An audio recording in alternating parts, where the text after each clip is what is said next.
అందరికీ నమస్కారం. ఈరోజు క్యాబినెట్‌లో ఆరోగ్యశ్రీ కార్డ్ గురించి రిలీజ్ చేయడం అనేది చాలా శుభదినం అనేది చెప్పుకోవచ్చు.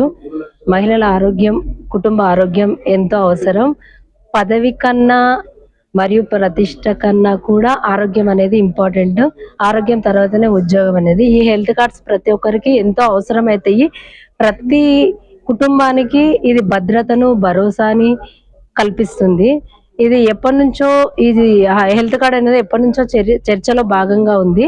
కానీ ఈరోజు ఇన్ని ఇయర్స్ తర్వాత రేవంత్ రెడ్డి గారి సీఎం గారి చేతులపైగా రావడం మాకు చాలా సంతోషకరం. మా మహిళలకు ఎన్నో ఆరోగ్య సమస్యలు ఉంటాయి. వాటికి మాకు ఈ ఆరోగ్య కార్డు చాలా సపోర్ట్ చేస్తుందని అనుకుంటున్నాము. ఈ శుభదినాన్ని మాకు ఇంత చక్కటి అవకాశం ఇచ్చిన రేవంత్ రెడ్డి సార్ ప్రభుత్వానికి ప్రత్యేకంగా మహిళలందరి తరపున ప్రత్యేక కృతజ్ఞతలు తెలియజేసుకుంటున్నాము. Thank you very much.